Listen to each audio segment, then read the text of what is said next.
지금 야곱은 나이가 많아서 하나님이 부르실 때가 다 되어가는 것 같습니다.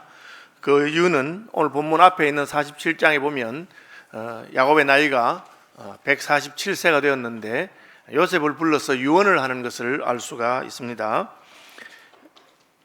47장 28절에 야곱이 애굽 땅에서 17년을 거주하였으니 그의 나이가 147세라.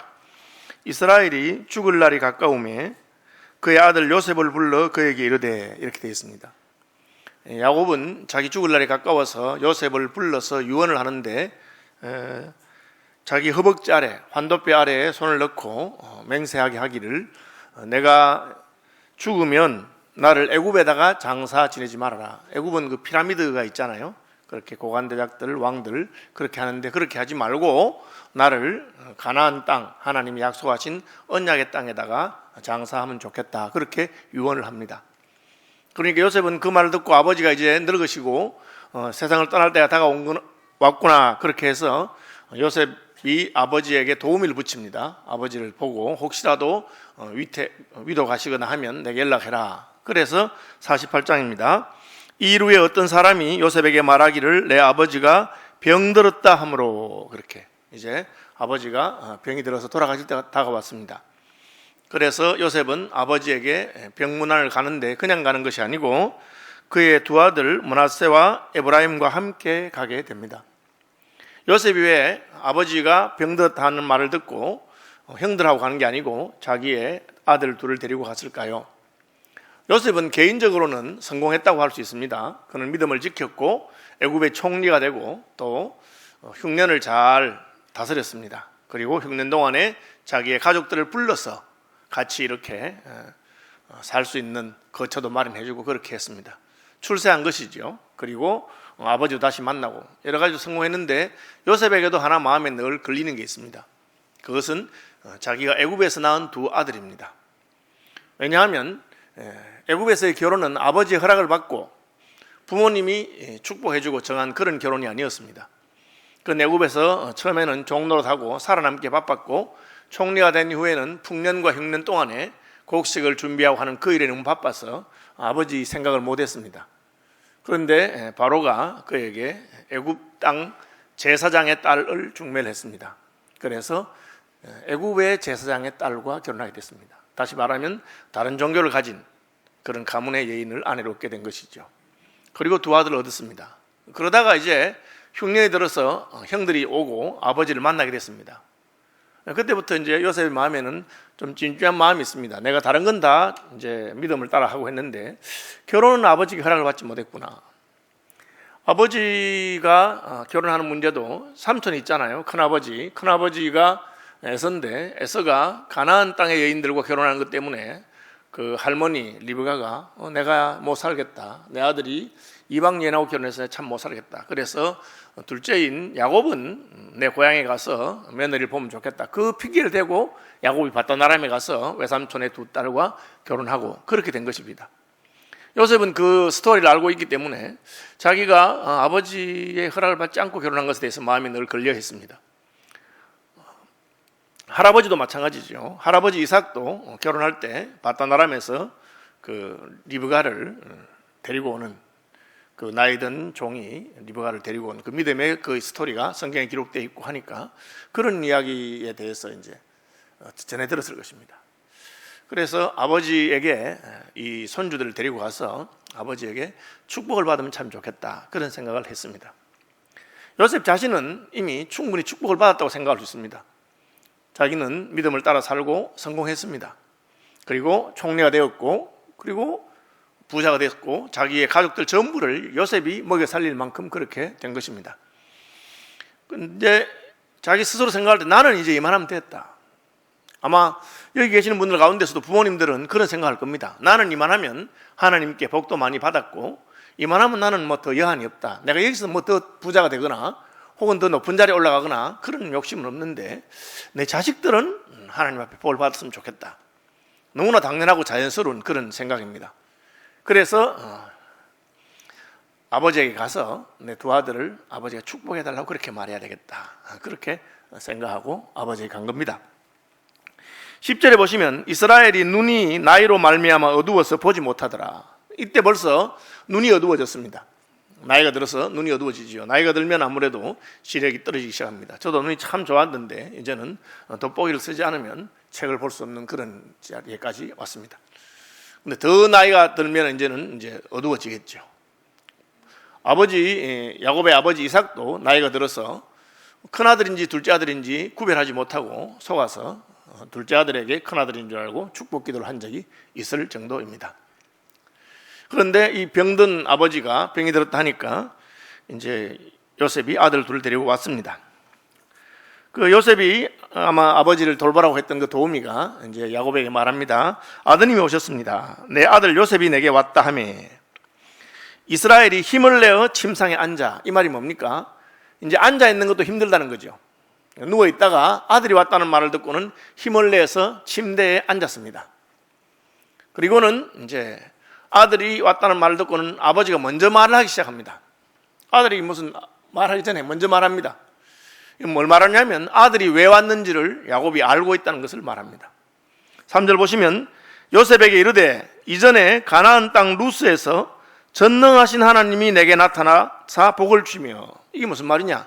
너 지금 나한테 축복을 받으러 왔구나. 내가 죽을 때가 다 되니까 이 아버지의 축복 기도를 받고 싶어서 왔구나. 그렇게 생각합니다. 그래서 그 복 이야기를 합니다. 나도 사실은 젊을 때 굉장히 복을 사모하는 사람이어서 아버지의 축복을 받고 싶어서 아버지를 속이고 형이라고 했다. 장자권을 내가 받고 싶어서 형님을 속이고 그렇게 장자권을 받은 적이 있다. 그렇게 했죠, 실제로. 그런데 내가 세월이 지나 보니까 쓸데없는 짓을 한 것 같다. 그 말을 하는 겁니다. 이전에 가나안 땅 루스에서 전능하신 하나님이 내게 나타나사 복을 주시며. 복은 아버지가 주는 게 아니고 하나님이 주시는 거다. 하나님께서 복을 주시는 것이죠. 나는 사실은 아버지 속이고 형님 속이고 그렇게 해서 장자의 명분으로 축복을 받았는데 그때 아버지가 나이가 많아서 눈이 어두워서 자기가 지금 눈이 어둡지요. 와서 그래서 그냥 형입니다, 애섭니다 그렇게 하니까 아버지가 너 목소리가 좀 이상하구나. 목소리 왜 그러느냐. 얘 아버지 좋아하는 짐승 사냥하러 갔다가 열심히 뛰어다녔더니만은 땀을 흘리고 약간 감기 기운이 있습니다. 그렇게. 그러니까 야 야곱 목소리 같은데 한 만져보자. 눈이 어두우니까. 에서는 털이 많으니까 만져보니까 털이 많아요. 그게 양을 잡은 그 양 가죽을 갖다가 팔에 두르고 양털을 가지고 속인 거예요. 그걸 속겠나 싶은데 속았어요. 그러면서 말하기를 음성은 야곱이로되 만져보니까 에서구나 하고 냄새를 맡아보니까 자기 엄마 냄새가 나요. 그 어머니 향기 안 하니까 아이고 내 아들이 맞구나. 그렇게 하고는 축복을 한 겁니다. 그렇게 했어요. 그렇게 아버지를 속이고 복을 받았는데 결과는 뭡니까? 사랑하는 엄마를 떠나고 아버지 품을 떠나서 빈손으로 지팡이 하나만 들고 빈손으로 가버렸어요. 원래 장자는 두 몫을 받게 되고 장자는 복을 받아야 되는데 아버지 속이고 엄마 속이고 그냥 기도 실컷 받았는데 그냥 집 떠나서 그렇게 된 거예요. 그래서 베델에서 루스라고 하는 곳에 자다가 이제 하나님 만나죠. 하나님 만나서 그곳을 하나님의 집이라고 이름을 베델이라고 한 건데 거기서 하나님 만나고 야곱이 뭐라고 기도합니까? 이렇게 기도합니다. 하나님, 지금 제가 집을 떠나가는데 저를 살려주세요. 제가 떠나서 이 나그네 길에서 하나님께서 제게 먹을 것을 주시고 그냥 굶어 죽을지 모르겠다는 뜻이에요. 그 다음에 어복을 주시고 헐벗지 않도록 내가 뭘 입을지도 모르겠다는 거예요. 쉽게 말하면 의식주를 걱정하는, 생존을 걱정하는 형편이 됐어요. 그리고는 하나님 저 무사히 고향으로 다시 돌아오게만 해주시면 제가 하나님을 나의 하나님으로 모시고 하나님을 섬기겠습니다. 그렇게 해요. 멀쩡히 집에 잘 있다가 축복기도 받고 싶어서 아버지 속이고 형 속이고 해가지고 축복기도는 받았는데 그냥 빈손 들고 나가게 된 거예요. 그래서 하나님 저 좀 살려주세요. 하나님 저 살려주시고 먹을 것을 주시고 입을 것을 주시면 제가 하나님 섬겼습니다. 그렇게 기도하던 곳이 베델이에요. 루스입니다. 그러니까 하나님께서 야곱에게 복을 주셨습니다. 뭐라고 하냐면은 먹여주고 입혀주고 그거 아니고 뭐라 하냐면 이렇게 합니다. 하나님이 내가 너로 생육하고 번성하게 하여 내게서 많은 백성이 나게 하고 내가 이 땅을 내 후손에게 주어 영원한 소유가 되게 하리라. 아브라함에게 하신 그 약속을 말씀하시면서 이 땅이 이제 너희 땅이 되고 너희 후손의 땅이 되고 지금 이때 노총각이에요. 야곱은 노총각인데 너가 복을 받을 것이다. 그렇게 말하신 거예요. 그 이야기를 하고 있습니다. 왜 이야기를 했느냐? 야곱이 축복을 받으러 왔기 때문에 야곱아 너 나한테 복을 받으러 온 모양인데 내가 살아보니까 복은 하나님이 주시는 거다. 전능하신 하나님이 복을 주시는 것이다. 쉽게 말하면 하나님한테 잘하면 복 받는다. 너 형들이 미움받고 왔지만 믿음을 지켰으니까 너 애굽의 총리가 되지 않았느냐. 하나님께서 너를 높이신 거다. 뭐 그 이야기를 이제 하는 거죠. 나도 그거 알고 있다. 너 이제 나한테 복 받고 싶어 왔는 모양인데 하나님께서 전능하신 하나님이 내게 복을 주신다. 그 이야기를 먼저 하고 있습니다. 그러면서 그 다음 이야기가 뭐냐면은 너 손주들 때문에 왔는 모양이구나. 너 결혼을 그냥 나한테 허락받지 않고 이방 땅에서 성공했다고 그냥 막 결혼해서 이방 여인하고 결혼하고 자식을 낳았는데 그게 걱정이 더 왔는 모양인데 내가 그 얘기 하겠다. 그게 5절입니다. 내가 애굽으로 와서 내게 이르기 전에 내가 애굽으로 와서 내게 이르기 전에 야곱이 이제 다시 요셉을 만나기 전에 이르기 전에 애굽에서 내가 낳은 두 아들 에브라임과 므낫세는 내 것이라. 르우벤과 시몬처럼 내 것이 될 것이다. 이게 무슨 말입니까?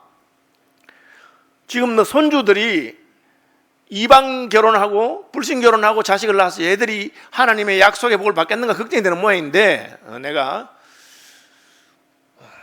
그 아들 둘, 너의 아들 둘을 입양하겠다. 그렇게 말한 겁니다.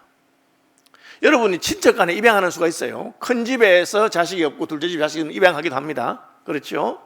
또 한 집안이 이제 자식이 많은데 너무 먹고 살 게 없으면은 부잣집인 형제가 입양할 수도 있습니다. 우리 집에서 키울게. 그렇게 합니다.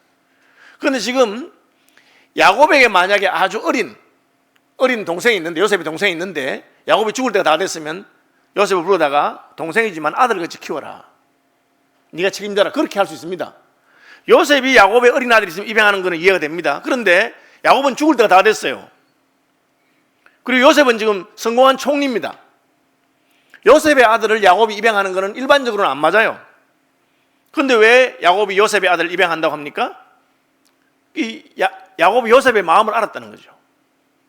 영적으로 내가 가나안 땅에서 아내를 얻은 게 아니고 애굽에서 결혼해서 불신 결혼해서 낳은 자식인데 이 자식들도 믿음으로 하나님 그 아브라함과 이삭의 그 복을 이어받겠습니까? 그걸 물어본 겁니다. 그러니까 걱정하지 마라. 내 아들은 나의 아들처럼 내가 르우벤과 므낫세처럼 르우벤과 시몬처럼 므낫세와 에브라임도 내 아들이 될 것이다. 요셉아 걱정하지 마라. 그 말 한 겁니다. 내가 입양하겠다. 왜 이 말을 했습니까? 야곱이 눈은 어두워졌어도 영안이 밝아진 겁니다. 영안이 밝아져서 아들이 무슨 고민하고 있는지 다 알고 있죠. 아들이 제일 지금 근심하고 하는 게 뭔지 알고 있습니다. 그래서 요셉이 제가 손주들 데리고 왔습니다. 말도 하기 전에 요셉이 왔습니다 하는데 대본 시작하면서 하나님이 내게 복을 주시더라. 그러면서 너의 두 아들도 내가 그 하나님이 주는 복을 받도록 나의 아들처럼 하나님이 내게 후손을 주신다 하고 가나안 땅을 준다는 것처럼 나의 아들로 내가 입양하겠다. 그렇게 말했습니다. 여러분 나이가 들어서 육신의 눈이 어두워지면 영안도 어두워지는 사람들이 종종 있습니다. 슬픈 이야기죠. 젊을 때는 아주 믿음이 좋았습니다. 하나님의 나라와 교회를 위해서 헌신하고 충성하고 그리고 아주 이분이 참 명석하고 그랬습니다.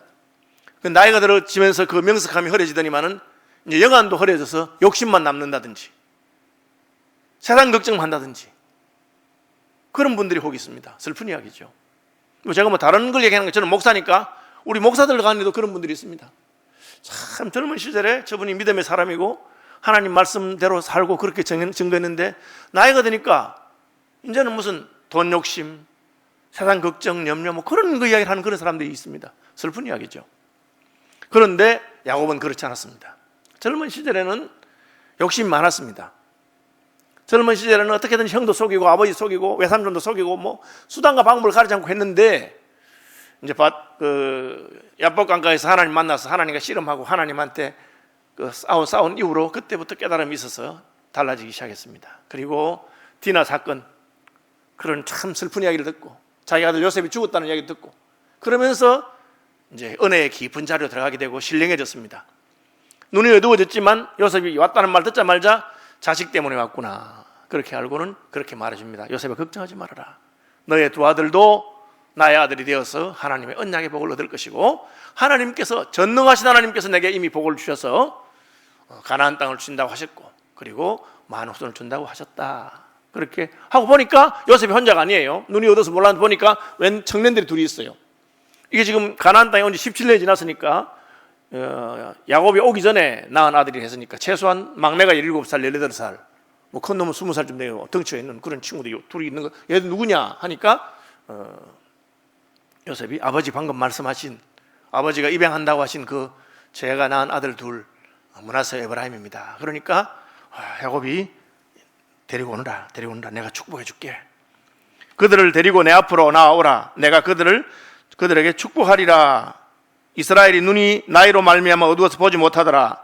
요셉이 두 아들을 이끌어 아버지 앞으로 나아가니 이스라엘이 그들에게 입 맞추고 그들을 안고, 입 맞추고 안았습니다. 이제 사랑한다는 뜻이죠. 그 누가복음 15장에 보면 탕자가 집을 나갔다가 돌아올 때 아버지가 날 다시 받아줄까 하니까 아버지가 제일 먼저 한 게 뭡니까? 끌어안고 입을 맞춘 겁니다. 너 내 아들이야, 내가 사랑한다, 그렇게 하죠. 그래서 나이 든 부모는 자식을 사랑하면 안고 싶고 입도 맞춰보고 싶고 그렇게 하는 거죠. 뭐 아시는 대로 저도 손주 하나 있습니다. 이제 손주가 주일 오면 이제 그 할아버지라 하면서 할아버지한테 내가 안기라고 그렇게 합니다. 그럼 이놈이 너무너무 성의가 없어요. 와서 안기는데 딴 데 쳐다보면서 완전 영혼 없이 그냥 안기는 거야. 그래서 제가 마음이 서운해. 아니 어차피 안길 건데 좀 이렇게 꼭 하면 될 건데 딴 데 쳐다보면서 이렇게 할아버지 뭐 그렇게 해요. 어쨌든 그래도 이제 그거라도 안고 싶은 거지요. 그래서 이제 아들로 입양했다 하면서 안았습니다. 안고 이제 축복 기도를 하겠다 하니까 요셉이 딱 큰 아들을 자기 왼손으로 아버지 오른손에 갖다 댔습니다. 작은 아들을 자기 오른손으로 아버지 왼손에 갖다 댔습니다. 그러니까 이제 오른손 쪽이 므낫세고 왼손 쪽이 에브라임이라고 해요. 왜? 큰 아들을 보고 오른손 얹어 달라는 겁니다. 여러분 아시는 대로 이스라엘 사람들은 오른손이 권능의 손이라고 그래서 오른손으로 축복하는 것을 더 좋게 생각합니다. 그래서 그 예수님도 하나님 보좌 우편에 앉아 계신다. 보좌 우편에 앉아 계신다. 그 능력의 편에 있다. 그건 상징적인 뜻이에요. 그렇죠? 그래서 우편에 그렇게 한 거예요. 그러니까 이 늙은 눈이 어두운 이제 야곱이 그래 하는데 이래 밀면 이래 하면 되는데 갑자기 손을 이렇게 딱 어긋나게 해가지고 손을 어긋나게 해서 오른손으로 동생 에브라임에게 얹고 왼손으로 형 므낫세에 얹어서 기도를 하기 시작하는 거예요. 요셉이 마음에 안 들었어요. 그래서 아버지 보고 합니다. 말하냐면은 아버지에게 이르되 아버지여 그리 마옵소서 이는 장자이니 오른손을 그의 머리에 얹으소서 하였으나 아버지 왜 므낫세한테 왼손을 얹습니까? 그렇게 하지 말고 오른손 얹어주세요. 그렇게 이제 그것도 뭐 요셉도 사람이고 하니까 믿음의 사람이긴 하지만 큰아들에게 오른손 얹으면 좋겠다 이렇게 생각했는 것 같아요. 그러니까 야곱이 말합니까? 나도 안다. 내 아들아 나도 안다. 내가 몰라서 그런 게 아니다. 하나님이 이렇게 하라고 하신다 그 말입니다. 야곱이 평생에 깨달은 것이 무엇이냐? 축복이라는 것은 하나님이 주시는 것인데 하나님이 주지 않는 것을 내가 줄 수 없다는 걸 알았습니다. 야곱은 그걸 받고 싶었어. 하나님 주든 안 주든 받고 싶었어. 그랬는데 세월이 지나고 깨달으니까 전능하신 하나님이 주시는 것이고 하나님이 므낫세에게 줄 게 따로 있고 에브라임에게 줄 게 따로 있는데 그걸 내가 족장이라도 이 거꾸로 못한다 이거예요. 그렇죠. 그렇게 한 거죠. 제가 최근에 이제 거기 스타벅스에 한두 번 가봤어요. 누가 이제 이렇게 쿠폰 같은 거 주고 뭐 이렇게 해서 이제 가봤는데 가니까 아시는 대로 커피하고 차가 종류들이 많이 있어요. 그래서 커피만 파는 게 아니고 다른 것도 팔고 이제 뭐 좋은 걸 뭐 그렇게 파는데 뭐 유명한 커피집 같더라고요. 근데 제가 스타벅스 가서 주문하면서 볶음밥 주세요. 이러니까 이분이 저를 쳐다보면 볶음밥은 없는데요. 죄송합니다. 짜장면도 바꾸겠습니다. 그럼 뭐라고 생각하겠어요? 이 사람 이상한 사람 아니가? 아니 왜 스타벅스 와서 짜장면 찾고 볶음밥 찾냐? 그건 중국집에 가서 찾아야 되는데 무슨 뜻입니까? 그건 메뉴에 없는 거예요. 무슨 말인지 아시겠어요? 메뉴에 없는 걸 찾으면 안 돼. 하나님의 축복 리스트가 있어요. 하나님이 축복하시고 싶은 리스트가 있는데 그 리스트에 있는 걸 찾아야 되는데 그 메뉴에 없는 걸 달라면 안 된다는 거예요. 요셉이 누굽니까? 야곱이 사랑하는 아들입니다. 그리고 지금 요셉이 91살에 야곱을 낳았어요. 그러면은 죄송합니다. 야곱이 91살에 요셉을 낳았습니다. 그러면 지금 147세가 됐으면 요셉 나이가 적지 않습니다. 47 더하기 9 해보세요. 그러면 50 6살이야. 요셉도 어린 나이도 아니에요. 자식이라도 나이가 들면 부모가 마음대로 못하는 거예요. 거기다가 자식이라도 총리가 됐어. 성공한 자식입니다. 그냥 성공한 게 아니고 성공해서 가족들 다 먹여 살리고 있습니다. 지금 요셉이. 그러면 대단한 거예요. 자식이라도 대통령 되면 함부로 못 하잖아요. 근데 그 자식이 아버지에 부탁합니다. 아버지 그래 하지 마세요. 아버지 오른손에 얹어주세요. 왜 이렇게 하십니까? 그럼 그 말대로 해야 될 것 같은데 야곱이 나도 안다. 나도 안다. 그러나 그렇게 못 한다는 거죠. 왜? 하나님이 각각 주시고자 정해놓은 게 있는 겁니다. 그거를 바꿀 수가 없어요. 여러분, 목사가 여러분에게 축복 기도를 해주면 좋겠다 그렇게 생각하는데 목사가 축복을 하죠. 축복하는 사람 아닙니까? 목사의 직무 가운데 축복이 있어요. 축도하는 것도 그거고 말씀 전가한다 뭐 있어요. 뭐 있는 그 중에 하나가 헌법에 보면 축복이 있어요. 그런데 무조건 축복할 수 있습니까? 없는 거예요. 한다고 됩니까? 안 되는 겁니다. 이제 야곱이 그걸 깨달은 겁니다. 자기는 아버지를 속이든지 말든지 어떻게든지 그냥 받으면 되겠다 생각했는데 받아보니까 그래서 받는 게 아니고 하나님이 주시는 거라는 깨달았어요. 그럼 하나님의 메뉴판에 뭐가 있는지 어떻게 아느냐 그 말이에요. 야곱은 오랜 세월 동안 고난을 겪고 연단을 받아서 하나님께서 뭘 주시는지 알았어요. 그래서 요셉이 원하는 거 알아서 그건 먼저 줍니다. 므낫세와 에브라임 걱정하지 마라. 내 아들이다 이제부터. 12아들과 똑같이 이스라엘 12아들처럼 그들이 그 복을 받게 될 것이다. 그렇게 말합니다. 여기서 이제 이것이 요셉이 받은 장자의 축복이에요. 우리가 본문 제일 뒤에 가보면 이런 말이 있습니다.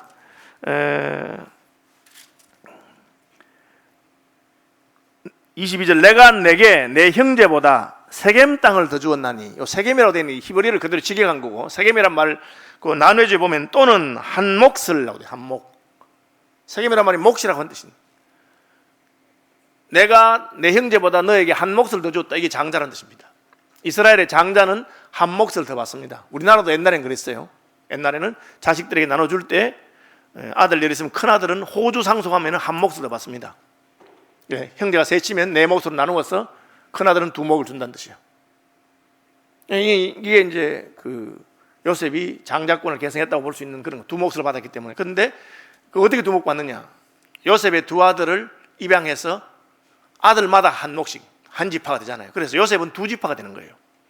다른 사람들은 한 지파인데 그걸 준 걸 말하죠. 요셉이 원하는 걸 다 줬어요. 그런데 므낫세와 에브라임의 순서는 못 바꾼대요. 에브라임 먼저 하고 므낫세 하는 건 못 한다는 거죠. 왜? 하나님이 그렇게 정했기 때문에 그래요. 그거를 이제 평생 깨닫게 된 겁니다. 여러분, 그럼 우리는 어떻게 하면 하나님께서 뭘 주실지 어떻게 알 수 있겠어요? 기도해야 알 수 있는 거예요. 세월이 많이 지나서 우리가 연단을 받으면 조금 평생을 주님과 진실되게 동행한 사람들은 그걸 깨닫게 됩니다. 아, 이게 지금 내가 이날까지 참 헛된 것을 구했구나. 그죠? 자식을 놓고 내가 평생 하나님 우리 자식 뭐 해주시면 했는데 그걸 구할 게 아니었구나. 그렇게 깨닫게 되는 거죠. 너는 내게 부르짖으라. 내가 네게 응답하겠고 내가 알지 못하는 크고 비밀한 일을 보여주겠다. 그렇게. 이제 여기도 부모님들 계시는데 부모님들은 마지막 남은 소원이 뭐겠어요? 자식이 하나님의 복 받는 겁니다. 그런데 무슨 복을 내가 구해야 되느냐? 하나님이 주려고 그 축복 리스트에 적어 놓은 것을 보고 거기 있는 것을 구하면 주십니다. 거기 없는 것을 자꾸 달라 하면 안 되고, 또 달라고 하지 않아도 기본적으로 주는 거. 우리나라 식당이 좋은 점이 뭐예요? 가면 물 주고 반찬 주고 기본적으로 나와요. 그렇죠? 뭐 그건 뭐 굳이 달라 안 해도 되는 겁니다. 그럼 메인 요리만 시키면 되는 거죠. 하나님께서 무엇을 먹을까, 무엇을 입을까 그런 것은 구하지 말아라. 그거 안 구해도 다 주는 거예요. 야곱이 옛날에 그걸 구한 거예요. 베델에서 말합니까? 하나님 저 굶어 죽지 않도록 제게 먹을 양식을 주십시오. 하나님 제 의복을 주십시오. 하나님 저 살아서 돌아오도록 해주십시오. 하나님이 가만히 생각해보니까 얘가 참 얘가 지금 이삭의 아들 아니냐. 아브라함과 이삭과 야곱하는 그 이삭의 아들인데 내가 저 뭐 먹을 것을 주고 입을 것을 주고 살려주는 그걸 지금 구하고 있구나. 참 바보 같은 짓을 하고 있구나. 하나님 그렇게 말하십니까? 내가 너에게 많은 자손을 주겠다. 이게 내 축복 리스트에 있는 거다.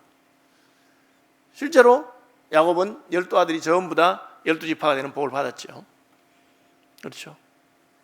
그걸 이제 나중에 깨닫는 것이죠. 전능하신 하나님께서 베델에서 내게 복을 주셨다.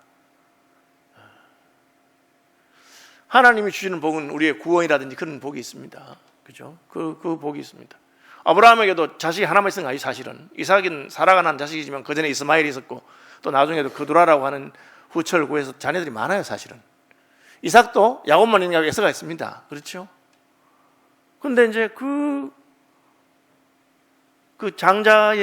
장자권 한 명만 하는데 야곱은 어떻습니까? 야곱은 요셉만 아니에요. 12지파가 전부 다 이스라엘에 들어가게 된 거예요. 야곱은 그 다른 족장과 다른 고난의 세월을 많이 겪으면서 하나님하고 씨름하면서 깨달은 게 있어요. 아, 이게 지금 하나님께서 주시는 복이 있구나. 그리고 그것은 어떻게 못하는 거예요. 뭐 이삭이 야곱보다 못한 사람이 아닙니다. 그러나 이삭은 속았죠, 아들한테. 모르는 거예요. 야곱은 눈이 어두워져도 손주 둘을 가져오는데 딱 이렇게 하는 거예요. 왜? 하나님이 영안을 열어주셔서 알게 된 것입니다. 예? 내 오른손은 지금 얘한테 가야 되는구나. 어떻게 큰아들이 작은애 어떻게 알겠어요? 눈이 어두운데. 딱 하나님이 그렇게 하시는 겁니다. 그러면 그 복은 받는 거예요. 그런들이 목사님 보고 이런 기도해 주십시오, 저런 기도해 주십시오 그렇게 하잖아요. 그죠? 그런데 우리가 앞길을 잘 모르기 때문에 그렇게 해주는 게 좋은지 아닌 게 좋은지 모른단 말이에요. 그러면 그냥 무조건 다 하려고 하면 결과가 좋으냐 안 좋습니다. 이스라엘이 광야에서 날마다 만나면 주고 뭐 사람이 그냥 같은 거 먹을 수 있나? 고기는 안 주나? 그렇게 했어요. 그러니까 하나님이 야, 이것들이 광야 40일만 하면 갑니다. 끝납니다. 한 달만 가면 지금 끝나서 가는 건데, 약속 땅에 갈 건데, 그걸 못 참아서 고기 안 준다고 그러나? 그러면서 메추라기를 주십니다. 하늘에서 메추라기가 그냥 막 쌓일 정도로 주십니다. 실컷 먹게 해주고는 고기가 그들의 이빨 사이에 있을 때에 하나님이 그들을 쳤습니다. 왜? 하나님이 주고 싶은 게 아니라는 거예요. 하나님이 주고 싶은 적과 꿀이 이런 가나안 땅에 들어가는 다른 복이 많이 있는데 그걸 자꾸 달라니까 오냐 이놈 받아라. 먹고 죽어라. 그걸 달라고 하느냐. 그렇게 하시는 겁니다. 우리는 하나님께서 저의 자녀들에게, 여러분의 후손들에게 주고자 하시는 크고 놀라운 복들이 있는 것을 알아야 됩니다. 부모가 그것을 분별해서 그렇게 구하면 됩니다. 한국 부모들은 자식을 위해서 기도는 열심히 하는데 하나님의 뜻을 분별하고 기도하는 게 아니고 그냥 내가 하고 싶은 거 못한 거, 내가 돈에 한해지면 자식은 돈에 한해지도록 하고, 내가 그냥 무슨 한번 공무원 한번 하고 싶으면 자식도 뭐 고시에 하면 그런 걸 자꾸 하는데 그게 아닙니다. 하나님께서 주시지 않는 것은 받을 수 없고 하나님께서 주는 걸 받아야 됩니다. 예수님은 복이 뭐냐? 오복을 말하지 않았어요. 부귀영화, 뭐 이빨 튼튼한 거, 자식 많은 거, 뭐 그런 거 말하지 않았습니다. 뭡니까? 심령이 가난한 자는 복이 있나니 천국이 저희 것이며, 애통하는 자는 복이 있나니, 의에 줄이고 목마른 자는 복이 있나니. 뭐 가난하고 줄이고 목마르고 애통하고 뭐 그게 무슨 복이겠습니까? 그런데 예수님께서는 그것이 하늘에 참된 복인 것을 알았습니다. 그래서 고난당해도 그것이 복이 될 수 있고 가난해도 그게 복이 될 수 있다는 것을 아셨습니다. 부유해도 그것이 복이 아니라 저주가 될 수도 있고, 그렇게. 제가 이제 우리 목사님들끼리 만나면 하는 말이 있습니다. 뭐 목회가 참 어렵고 힘들고 그렇게 하시는 분들이 혹 있는데, 그런데 그때 복이 있어요. 가난하고 힘든 곳에서 신실하게 하시는 목사님들 자녀들이 잘 돼요. 자녀들이 철이 일찍 들고 잘합니다. 주로 말썽꾸러기들은 큰 교회 목사 자녀들이 말썽꾸러기가 많아요. 아버지 잘 나가니까 이게 무슨 지가 잘난 줄 알고 그런 경우가 많아요. 그러니까 우리가 자기를 잘 돌아볼 필요가 있는 겁니다. 자녀들에게 무조건 뭐 오냐 하고 하고 싶은 건 다 주는 것이 복된 것이 아닙니다. 마음이야 주고 싶죠. 다 주고 싶지만 진짜 하나님께서 기뻐하는 것은 무엇인가 알아야 됩니다. 야곱은 육신의 눈이 어두워져도 영안이 밝아져서 나도 안다 내 아들아. 그건 하나님이 이렇게 하라 했기 때문에 내가 하는 것이다. 여러분의 자녀에게는 어떤 복을 빌어야 할까? 하나님께서 내 자녀를 위해서 그 하나님의 축복 리스트에, 하나님의 메뉴판에 뭐가 있는가, 그걸 여러분 한번 살펴보시기 바랍니다. 어떻게 말했습니까? 기도해야 되죠. 너는 내게 부르짖으라. 내가 네게 응답하겠고 내가 알지 못하는 크고 비밀한 것을 내게 보여주겠다. 그렇게 말씀하셨어요. 내일부터 우리가 교단 70주년 특별 새벽 기도합니다. 저는 뭐 특별한 거 별로 안 좋아하는데 평소에 하는 게 좋은 거지. 그리고 특별한 건 뭐냐? 우리가 다시 한번 마음을 내는 게 특별하고, 새벽에 안 나오던 분 나오는 게 특별하고, 작전 기도하는 게 특별하고. 우리 총회장님이 작년에 총회장님 심무하는 그 대구 서문로교회가 70주년이었어요. 그래서 작년에 70일 특별 새벽 기도 이미 하셨어요. 이사야서를 가지고. 올해 그걸 이제 새로 교수님들이 교재를 바꾸고 해가지고 수정해서 전 교단적으로 하는 건데, 그 말씀이 굉장히 은혜가 있었답니다. 기도 응답도 많이 받았고, 아마 총회장 될 거를 위해서 미리 하나님 준비하셨는지, 아이고 뭐 제가 뭐 70일 어떻게 합니까? 새벽기도 한 번도 못 가는데, 그래서 한 번이라도 오시라고, 등록하고 한 번이라도 오시라고 그렇게 했는데, 한 번 오겠다는 분이 70일 다 오신 분이 있고, 그죠? 또 우리는 뭐 직접 못 오시면 온라인으로 참석하면 돼요, 그죠? 그리고 우리 교회 것도 다 올릴 뿐 아니고 전국에 있는 교회 가운데서 70교회를 정해가지고 매일 이렇게 다른 교회에 볼 수도 있어요. 다른 교회 목사님들은 이 본문 어떻게 설교하냐, 그것도 있어요. 그것도 볼 수 있고 그렇게 합니다. 어쨌든 기도하고 부르짖으면 하나님께서 보여주시는 게 있어요. 자녀들을 위해서, 우리 거신교회 다음 세대를 위해서 여러분 특별히 기도하면서 우리가 무슨 복을 빌어야 될까? 대한민국이 뭐 이렇게 잘 사는 나라였습니까? 일제 식민지 35년 동안 죽을 고생하고 6.25 가서 완전 망했잖아요. 그런데 오늘날 어떻게 마음됐습니까? 기도하는 분들이 많았습니다. 저희가 젊을 때, 어릴 때 기도원 많았고요. 기도원 가면 뭐 조그마한 기도원은 볼품도 없는데 가정재단하면 딱 맡기는데 이름은 민족재단이라. 그 제가 속으로 무슨 삼각산 민족재단, 무슨 민족재단, 뭐 이 민족, 그런데 하나님이 그런 마음을 준 거예요. 나라와 민족을 위해서 기도해라. 그래서 기도했기 때문에 그 복을 받은 것입니다. 우리 민족을 위해서. 그리고 한국교회가 그런 은혜를 받았죠. 이번에 70일 특별 새벽기도에 우리가 이제 마음을 작정하고 있는데, 우리 여러분 자녀들을 위해서 특별히 기도하시면서 하나님 우리 자녀에게 주시는 하나님의 복이 있는 줄 믿습니다. 기도하면서 하나님의 뜻을 분별하시고, 그리고 그것을 집중적으로 기도하고, 우리 교회를 위해서, 우리 교단을 위해서 기도하고, 그래서 하나님 주시는 축복을 받는 그런 기간 됐으면 좋겠습니다.